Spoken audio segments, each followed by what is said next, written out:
Hi friends, welcome to EBINS kitchen. இன்றைக்கி நம்ம சேனலில் சப்பாத்தி, பூரி, இட்லி, தோசைக்கெல்லாம் ஆப்டான ஒரு தக்காளி பொரியல் தான் பண்ண போகிறோம். ஈஸியாக டேஸ்டியாக பண்ணக்கூடிய ஒரு தக்காளி பொரியல். இது ரொம்ப நல்லாயிருக்கும். இது வீடியோ ஸ்கிப் பண்ணாமல் நீங்கள் முழுசாக பாருங்கள். அப்படியே நம்ம சேனல் இது வரைக்கும் சப்ஸ்கிரைப் பண்ணாதவங்க சப்ஸ்கிரைப் பண்ணிக்கோங்க. அப்போது நான் போடுற வீடியோஸ் உங்களுக்கு உடனுக்குடன் நோட்டிஃபிகேஷன் வரும், நீங்கள் பார்க்கலாம். ஓகே ஃப்ரெண்ட்ஸ், வாங்க இப்போ நம்ம வீடியோக்குள்ளே போகலாம். நம்முடைய இந்த தக்காளி பொரியல் பண்ணுறதுக்காக பேன் அடுப்பில் வச்சு 2 டீஸ்பூன் அளவுக்கு தேங்காய் எண்ணெய் ஊற்றிருக்கிறேன். 2 டீஸ்பூன் அளவுக்கு போதும். அந்த அளவுக்கு தான் நான் தக்காளி பழமும் எடுத்து வச்சுருக்கிறேன். எண்ணெய் கொஞ்சம் சூடாகி வரும்போது நம்ம கட் பண்ணி வச்சுருக்கிற பெரிய வெங்காயம், நான் ஒரு பெரிய வெங்காயம் கட் பண்ணி வச்சுருக்கிறேன். நீங்கள் சின்ன வெங்காயம் வேணும்னா சின்ன வெங்காயமும் ஆட் பண்ணிக்கலாம். பெரிய வெங்காயத்தை போட்டு நம்ம இந்த மாதிரி நல்ல எண்ணெயிலேயே வதக்கணும். இந்த வெங்காயம் கொஞ்சம் ப்ரௌனிஷாக வர்ற வரைக்கும் நம்ம வதக்கிக்கலாம்.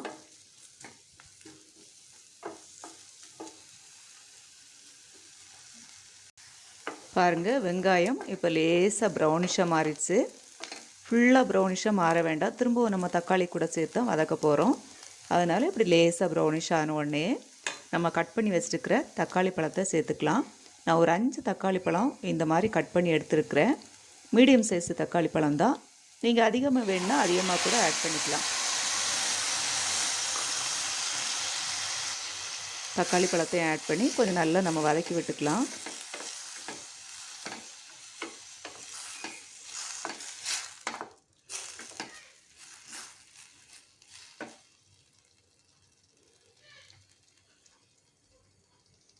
கொஞ்சம் வதங்கட்டும்.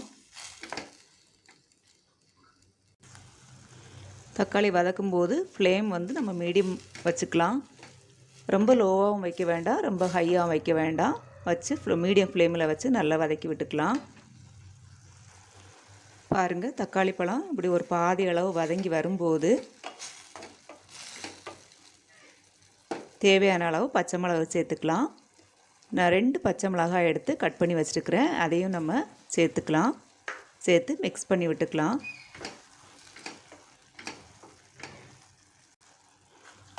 பச்சை மிளகாய் சேர்த்து கொஞ்சம் இந்த மாதிரி வதக்கி விட்டுக்கிட்டு அப்புறம் நம்ம மசால் சேர்த்துக்கலாம்.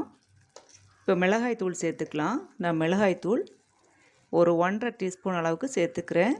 நீங்கள் கொஞ்சம் காரமாக வேணும்னா இன்னும் சேர்த்துக்கலாம். உங்கள் காரத்துக்கு ஏற்ப நீங்கள் சேர்த்துக்கோங்க. அது கூடவே மஞ்சள் தூள் ஒரு 1/4 டீஸ்பூன் அளவுக்கு மஞ்சள் தூள் சேர்த்துக்கலாம். காய பவுடர் ஒரு 1/2 டீஸ்பூன் அளவுக்கு காய பவுடர் நம்ம சேர்த்துக்கலாம். சேர்த்து மிக்ஸ் பண்ணி விட்டுக்கலாம். நல்லா இந்த மாதிரி மசாலாவை மிக்ஸ் பண்ணி விட்டுக்கலாம்.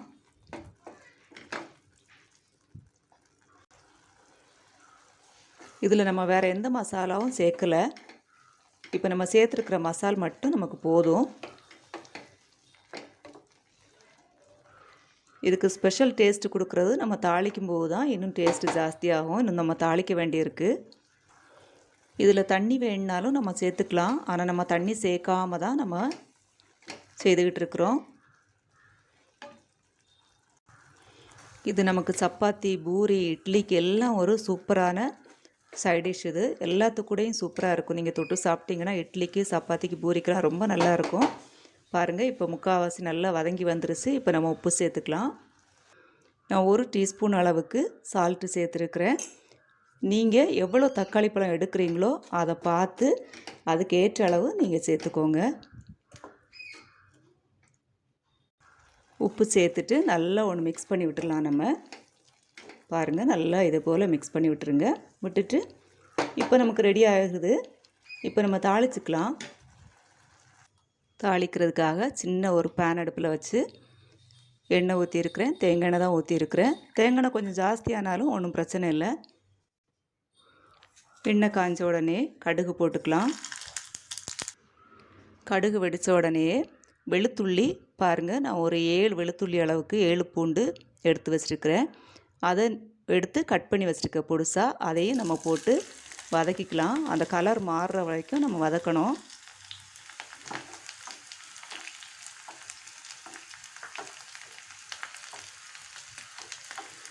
பூண்டு நல்ல கலர் மாதிரி வரணும். கொஞ்சம் நல்ல கலர் மாதிரி கொஞ்சம் முருகி வரட்டும். அப்போ தான் ரொம்ப டேஸ்ட்டாக இருக்கும். இப்போ பாருங்கள், கொஞ்சம் கலர் மாதிரி வருது. இந்நேரம் நம்ம உளுந்தம்பருப்பு 1 டீஸ்பூன் அளவுக்கு சேர்த்து வறுத்து விட்டுடலாம்.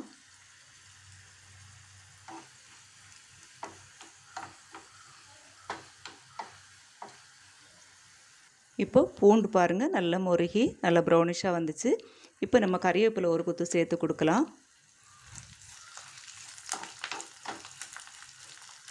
சேர்த்து கொடுத்துட்டு சூடோடையே நம்ம தக்காளி பொரியலை ஊற்றிக்கலாம். இப்போ நம்ம தாளித்து வச்சதை தக்காளி பொரியலில் ஆட் பண்ணியாச்சு.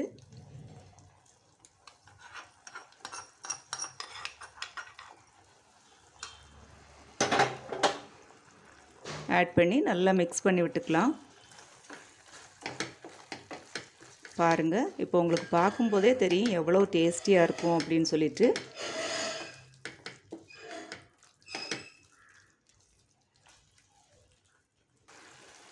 இப்போ நமக்கு தக்காளி பொரியல் ரெடி ஆயிடுச்சு. இது நீங்கள் சப்பாத்தி, பூரி, இட்லி கூட எல்லாம் வச்சு சாப்பிட்லாம். ரொம்ப டேஸ்ட்டாக இருக்கும். இது நீங்கள் சாப்பிடும்போது ஒரு லெமன் ஜூஸ், ஒரு லெமன் புளிஞ்சு மிக்ஸ் பண்ணி சாப்பிட்டிங்கன்னா இன்னும் கொஞ்சம் டேஸ்ட்டு டிஃப்ரெண்ட்டாக இருக்கும். இதை கண்டிப்பாக எல்லோரும் வீட்டில் ட்ரை பண்ணி பாருங்கள். ஓகே ஃப்ரெண்ட்ஸ், இந்த வீடியோ உங்களுக்கு பிடிச்சிருக்கும்னு நினைக்கிறேன்.